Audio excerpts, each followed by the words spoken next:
Halo, Assalamualaikum warahmatullahi wabarakatuh. Kembali lagi di YouTube channelnya aku, Amira Adlina Ulfa.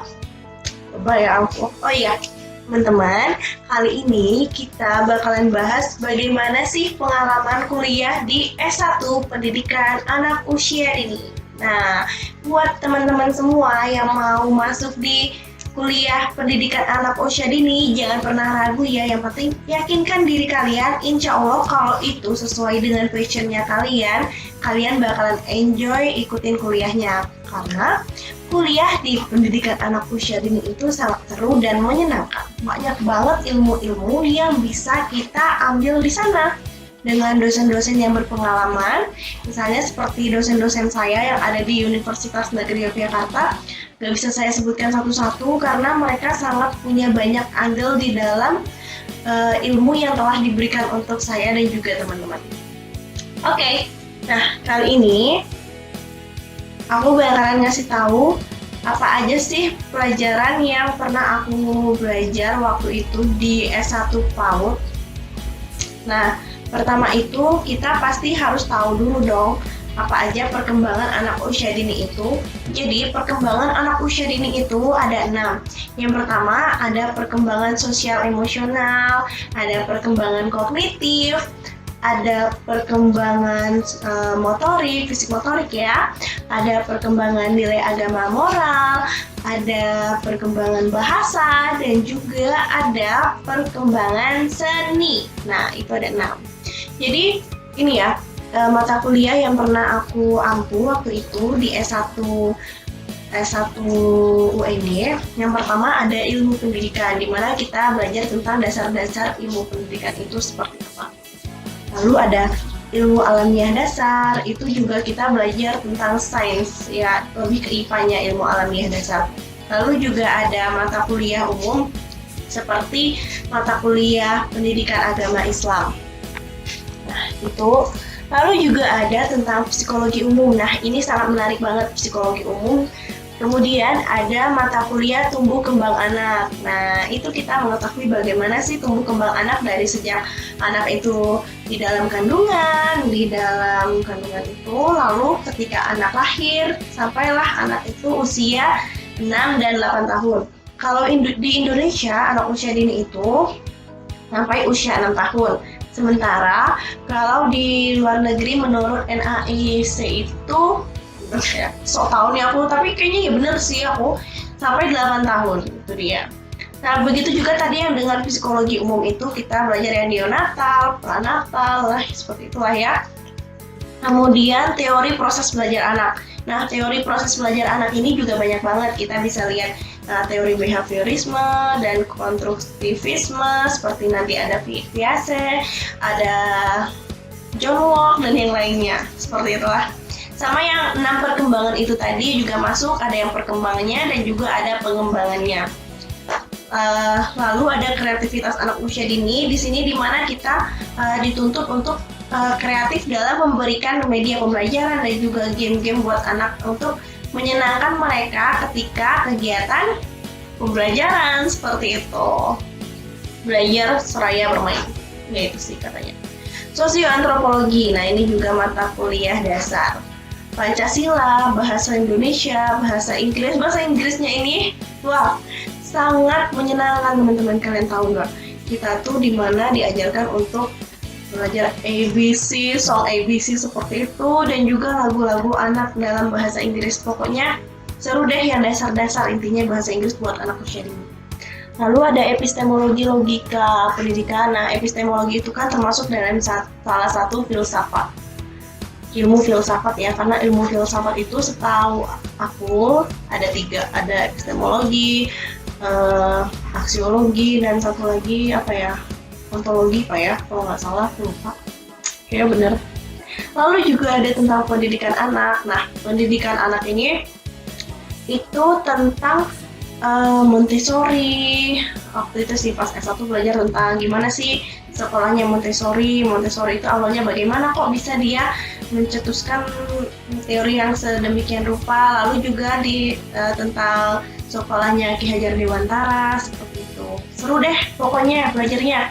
Psikologi pendidikan juga gimana sih cara kita menghadapi karakter-karakter siswa yang ada di sekolah, karena kan setiap anak itu unik, memiliki sifat-sifat dan karakter yang berbeda satu dengan yang lainnya. Jadi cara kita untuk menghadapi anak itu berbeda-beda teman-teman. Misalnya ada anak yang dia itu pemalu, ada anak yang terlalu aktif, dan ada anak yang memiliki hambatan atau seperti apa, itu kan beda-beda. Jadi kita harus mengetahui juga psikologi pendidikannya. Lalu ada pelajaran PKN, pengantar filsafat pendidikan itu tadi. Lalu ada gizi dan kesehatan anak. Nah, gizi dan kesehatan anak ini kita belajar masalah-masalah yang terjadi pada anak, masalah-masalah misalnya saat ia sakit, ya seperti itulah ya. Suntik apa aja yang harus dilakukan oleh ibu sebelum menikah, ketika ibu sedang hamil, lalu suntik-suntik yang untuk anak, seperti itulah intinya. Lalu makanan yang seimbang untuk anak itu apa saja dibahas di sini. Pokoknya seru deh, nggak kalah sama teman-teman kita yang lain. Di sini kita banyak banget ilmu yang didapat, beneran. Nggak cuma tepuk tangan doang kayak kata orang mah bilangnya di PG PAUD cuma tepuk tangan, padahal enggak, banyak banget kan ini. Nah, lalu ada estetika dasar gerak tari. Jadi kita di sini tuh bikin gerakan buat anak-anak usia dini gitu deh. Nanti endingnya ada estetika koreografi tari. Di sini kita nanti melatih anak-anak tersebut untuk pentas. Nah, jadi melatih kurang lebih berapa ya? 30-an lebih lah, 30-an lebih anak-anak dilatih agar mereka bisa mengikuti koreografi yang telah kita buat sambil mengikuti alunan musik gamelan secara langsung loh, dan hebat banget anak-anak bisa ngikutin, walaupun ya banyak lah ada kendalanya juga, tapi the best, anak-anak tuh emang the best banget, aku suka banget sama anak-anak. Lalu ada estetika instrumental. Nah, di sini kita juga belajar musik, gimana caranya kita mengetahui nada-nada, bagaimana kita membuat lagu, bagaimana mengaransemen, seperti itulah. Jadi kita tuh mainin alat musik pakai gelas gitu. Nantinya masuk di ya, instrumental itulah, estetika vokal. Jadi kita juga belajar nyanyi. Tapi nggak usah takut kalau kalian nggak bisa nyanyi, insya Allah. Yang penting kita ngerti lah ya dasar-dasarnya. Lalu ada manajemen pendidikan. Nah, ada kewirausahaan juga tuh, hebat banget kan di kuliah di pendidikan anak usia dini itu kita juga belajar bagaimana sih berwirausaha itu. Ya seperti itulah, ada etika pendidikan. Banyak banget yang bisa kita pelajari di sini. Ada pendidikan nasional, ada kurikulum dan pembelajaran anak usia dini dari kurikulum tahun 90-an. Pokoknya kurikulum KTSP sampai sekarang kurikulum 2013, dan katanya kan sekarang lagi dicanangkan kurikulum merdeka ya, seperti itu ya, bebas belajar. Gak tahu namanya apa. Pokoknya yang kurikulum merdeka itu. Lalu ada strategi pembelajaran anak usia dini, bagaimana cara pendekatan dengan anak usia dini, seperti itu. Nah, ada juga analisis konteks sosial perkembangan anak usia dini. Di sini itu membahas tentang yang mikrosistem, mesosistem, ya yang kayak gitulah ya. Lalu ada permainan tradisional. Nah, permainan tradisional ini bagaimana kita menanamkan pada anak usia dini permainan tradisional itu agar tidak luntur, agar mereka tetap bisa melestarikan budaya-budaya yang ada di sekitarnya, seperti itu. Dan kita juga menciptakan permainan tradisional, jadi anak itu tidak tergantung pada gadget, seperti itu ya teman-teman. Lalu ada juga metopen. Nah, itu sangat penting, metodologi penelitian pendidikan, karena itu adalah dasar kita dalam menulis. Kita mau penelitiannya tentang kualitatif atau kuantitatif, di sini bakalan dijelasin. Begitu juga nanti bakalan dibarengin dengan statistika. Oh ya, selain estetika apa tuh tadi, vokal dan juga tari, di sini juga bakalan ada estetika rupa 2 dimensi dan juga 3 dimensi. Pokoknya seru banget kita bikin karya-karya seni seperti itu, bikin wayang, bikin lukisan, dan nanti endingnya bakalan membuat pameran gitu. Keren kan? Pokoknya emang keren. Kewirausahaan tadi itu juga kita bakalan bikin pameran juga. Pameran namanya, pokoknya kita jualan gitu loh, bikin stand. Nah, seperti itu. Nanti bagaimana kita menjual dagangan kita. Trik-trik dan tips menjual dagangan. Seperti itu. Lalu ada juga pendidikan komparatif. Jadi pendidikan komparatif ya namanya komparatif ya, perbandingan pendidikan antara Indonesia dengan negara-negara lainnya. Bagaimana sih perbandingan pendidikannya itu?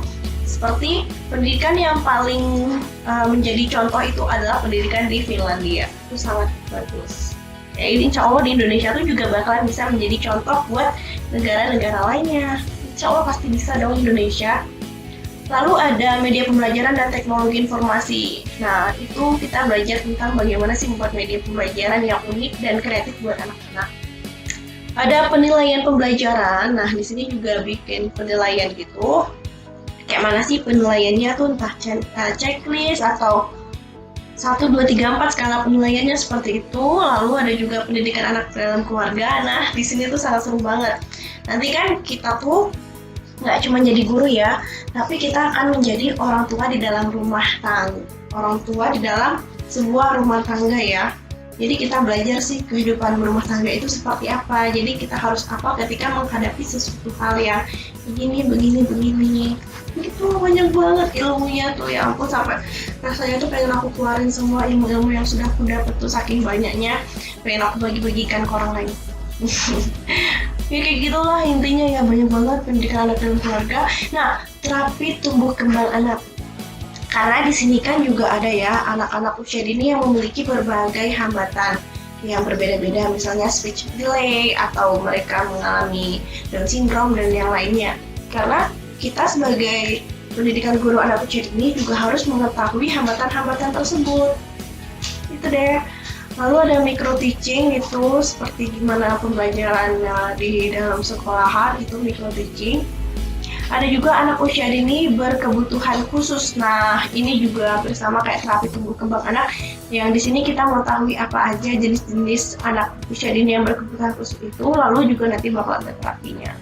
Lalu ada program pengembangan PAUD, ada KKN, PPL, seminar penelitian, dan tugas akhir skripsi, seperti itu. Nah, jadi pokoknya buat kalian yang mau kuliah di pendidikan anak usia dini, jangan pernah ragu ya buat kuliah di PAUD, karena insya Allah PAUD itu lowongannya banyak banget teman-teman. Asal kita pandai untuk mencari tempat untuk bekerja lah, intinya kita pasti bisa. Yang penting kita juga ngikutin UKM, melatih skill-skill yang kita punya. Kalau kalian punya skill buat bermusik, kalian bisa latih, kejar terus apa yang bisa kalian lakukan. Fokuskan pada satu pilihan, seperti itu sih kalau menurut aku sih gitu. Kalau kita bisa ini, kita latih terus apa yang kita bisa. Pokoknya latih bakat kalian. Oke? Sekian dari aku. Wassalamualaikum warahmatullahi wabarakatuh. Terima kasih sudah nonton channel aku kali ini. Jangan lupa subscribe di bawah dan juga di komen, nanti kita bakalan bahas apa lagi. Insya Allah nanti aku bakalan bahas apa aja sih yang dipelajari di S2 PAUD UNY. Wassalamualaikum warahmatullahi wabarakatuh.